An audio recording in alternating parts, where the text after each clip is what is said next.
A tiny red chair in the backyard became the fuse that ignited one of the most intense power struggles Lakeside Haven had ever seen. Ethan and Diana's family, seemingly ordinary residents in a peaceful neighborhood, suddenly found themselves at the center of a life-or-death battle.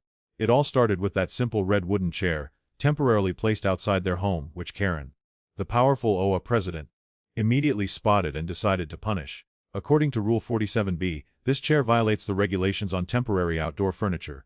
You are fined 100. Karen's words came through in a sharply worded violation notice sent to Ethan and Diana, a declaration of absolute authority. But the strange part was, the chair didn't actually break any of the neighborhood's common rules. It was just a small chair, temporarily placed, and harmless to anyone. But Karen didn't stop there. One absurd fine after another arrived, complaints about the chair's length, its exact position, even its incorrect color that supposedly didn't comply with HOA guidelines. The pressure on Ethan and Diana grew heavier, not just from the unfair fines, but from Karen's invasive surveillance and micromanagement. Whispers and wary looks began spreading through the community, and unease crept into the peaceful neighborhood. Diana, calm and confident, could no longer stay silent under this abuse of power. With her deep legal knowledge and quiet expertise few knew about, she started to push back. But this battle wasn't just a simple dispute.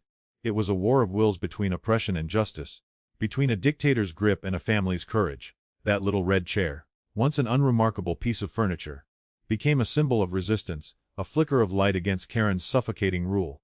And this story was far from over. It was just the beginning of a chain of events no one could have predicted, leading to a dramatic legal and social showdown that shook the whole community.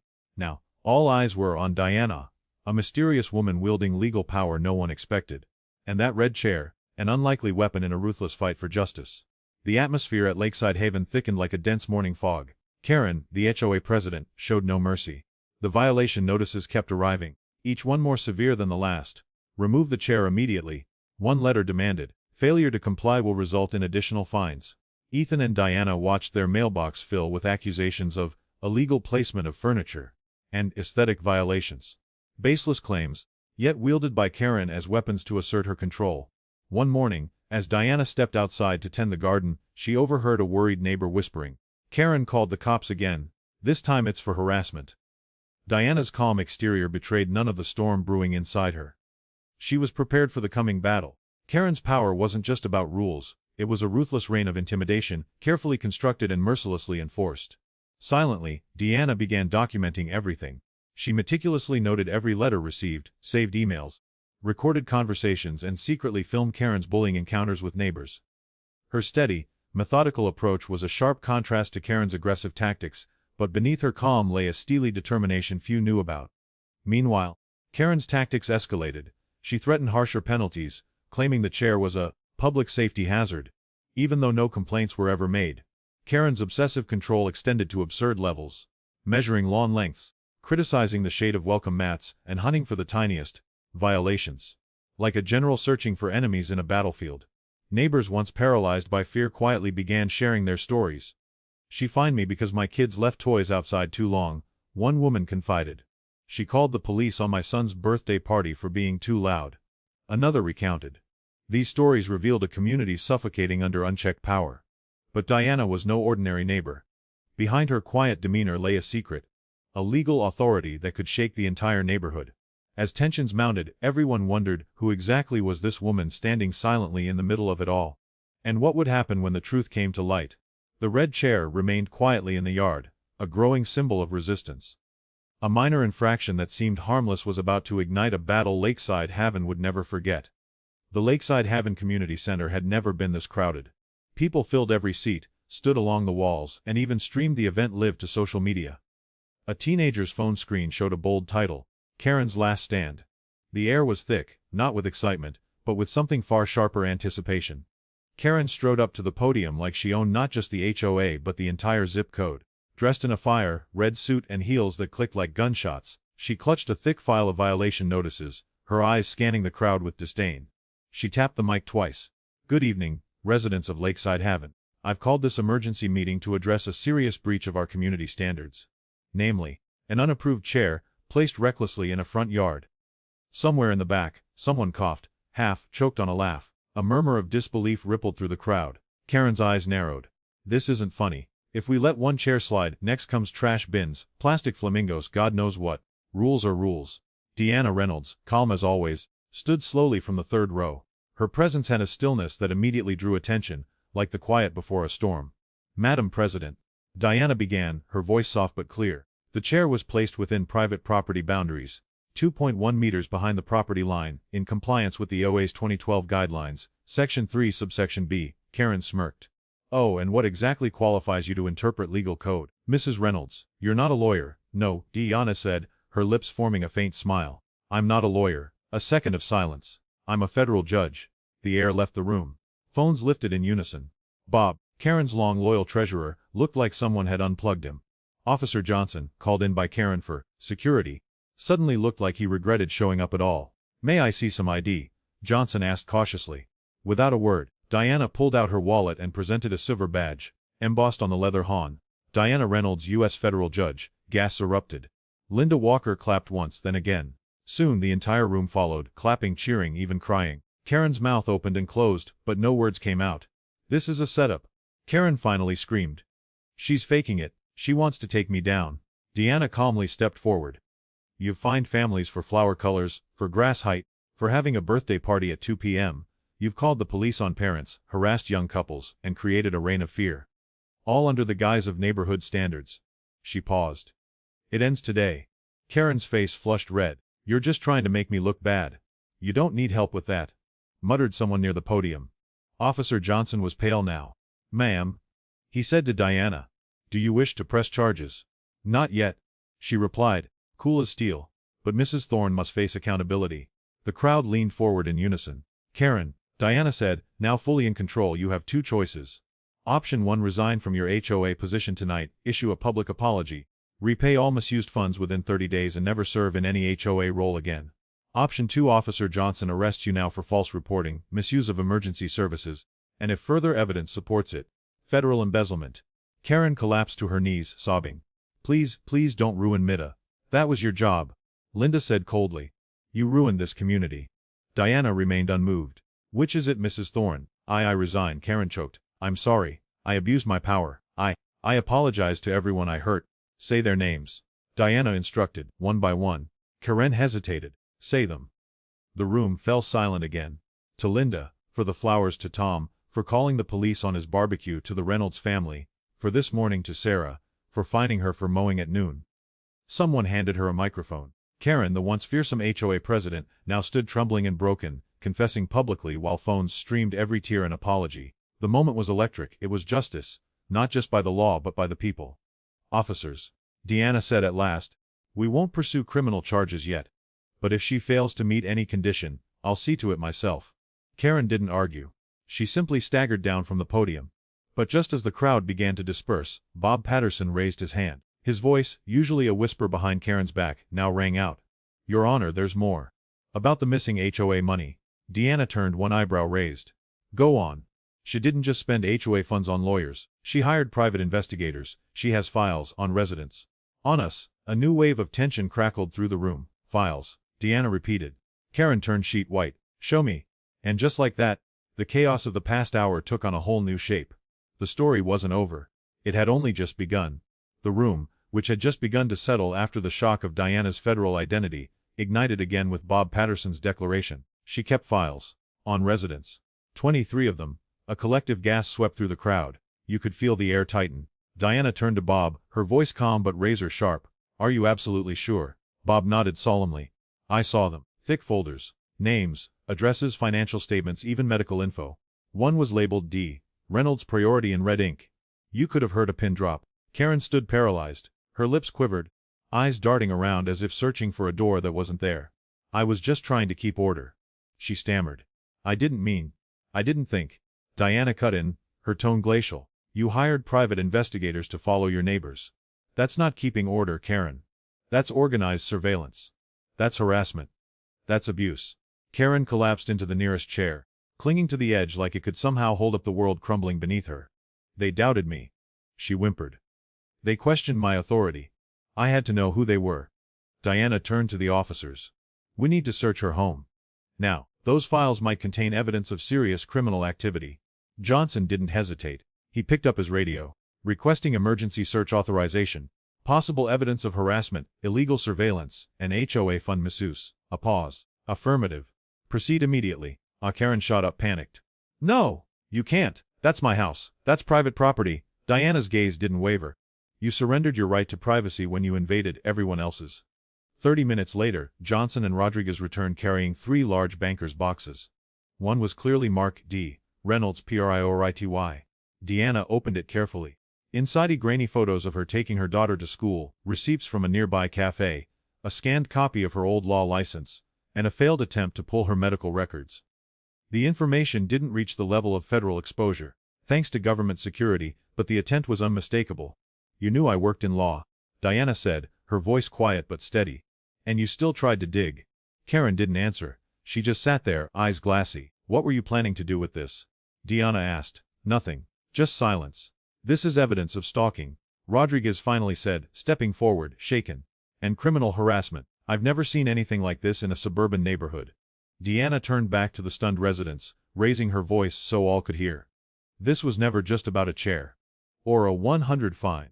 This was about a woman who weaponized power, who turned her HOA presidency into a personal fiefdom of control. Linda choked back tears. Tom had pulled out his phone and started live-streaming again. The title, Show Karen Exposed the Secret Files. Deanna continued, voice rising like a tide. For years, she has ruled by fear. But fear only works when good people stay silent. Today that silence ends. Bob raised a trembling hand. I kept quiet because I didn't want to lose my home. I thought maybe if I cooperated, she'd leave me alone. But now, I feel ashamed I didn't speak out sooner. Diana looked at him kindly. Silence protects the abuser, not the abused. But speaking up, that's how we win. Suddenly, something extraordinary happened. A line began to form. Neighbors, one by one, stepped forward to share their stories. Some carried physical evidence, copies of citations, photos of harassing notes, even audio clips of aggressive voicemails left by Karen. She fined me for planting the wrong kind of roses, one woman said. She measured my grass with a ruler. Someone else added. She told me I wasn't neighborhood material, another whispered. Each story cracked the facade Karen had built. Each truth was a blow to the foundation of her tyranny. Karen said nothing. She sat like a fallen queen watching her empire dissolve in real time. And then Diana addressed the entire gathering again. I know many of you are wondering. Why didn't I stop this sooner? The truth is, I could have. I had the authority. But I believed in something greater than punishment. I believed in revelation. Sometimes the best way to defeat tyranny is to let it expose itself. Her eyes swept the crowd, now unified like never before. And today she has. Karen didn't even try to run. She had nowhere left to go. The atmosphere in the neighborhood was no longer that of a simple gathering. It had turned into something far more powerful. A community court of sorts, broadcast in real time, where justice wasn't just demanded, it was seen, felt, and lived. Karen remained frozen, seated on the pavement like a broken statue. Her once commanding eyes were now hollow, uncomprehending. But Diana, she was far from done. She stepped onto a low stone ledge, standing tall before the growing crowd, and delivered what sounded less like a warning and more like a verdict. Karen, she said, voice calm but resonant. You have 2 options. Option 1. Officers Johnson and Rodriguez arrest you here and now for filing a false police report, misuse of emergency services, community harassment, and, based on the evidence Bob has just provided, embezzlement and potential mail fraud. We are talking federal charges. You're looking at 5 to 10 years in prison. The crowd gasped audibly. The silence that followed was heavy and sharp. Diana didn't pause. Her voice stayed steady, cutting, precise. Or, option 2. You resign from your position as HOA president. Immediately. You publicly apologize to every single resident you've harassed. You repay every misused HOA dollar within 30 days. And you sign a binding agreement that you will never serve in any HOA leadership role ever again. She let that hang before adding the final blow. Also, 500 hours of community service. Real work. Helping people, not controlling them. Karen burst into tears, guttural, gasping sobs that stripped away the last of her manufactured authority. She tried to speak but only managed a desperate whimper. My reputation. I can't. Linda stepped forward from the crowd, arms crossed and voice sharp. Reputation. Karen, nobody respected you. We feared you. That's not the same thing. And with that, the community found its voice. Rasjian! Rasjian! Rasjian! The chant roared louder with each repetition, echoing down the block. Phones were raised, live streams continued, and somewhere in the sea of digital viewers, clips were already going viral. Karen struggled to stand. Her knees trembled, her eyes darted, searching for any shred of sympathy. There was none. Even Bob stood arms folded, no longer her shadow but her judge. "I resign," she choked out, effective immediately. "I apologize for my actions." Deanna raised a single finger, named them. Karen swallowed hard. Linda for the flowers. Tom, for calling the police over an ice cream truck. Sarah, for photographing her lawn. The Reynolds family, for everything. Her voice cracked with every syllable. "I abused my power. I was wrong. I'm sorry." A hush fell over the crowd, a breath held in collective judgment. Diana nodded slowly. "Accepted. But let me be clear. If you fail any part of this agreement, any part, I will personally ensure the federal charges proceed." Karen nodded frantically, tears streaking her cheeks. As she stumbled away from the circle of judgment, no one clapped. No one comforted her. But cameras followed her exit, capturing every step of her defeated retreat. The community didn't cheer. Instead, something deeper happened, a breath of relief, of release, like a spell had finally been broken. Linda turned to Diana, voice trembling slightly. 6 years, and no one could stop her. Until you. Deanna didn't smile, she didn't gloat, she simply replied, "It wasn't just me. It was all of you, finally standing together." That night, the clip of Karen on her knees, apologizing to the entire neighborhood while Diana stood calmly beside her, went explosively viral. The caption read, "HO Karen vs. a federal judge, guess who wins?" It hit 1 million views before midnight. Justice had a new face. And her name was Diana Reynolds.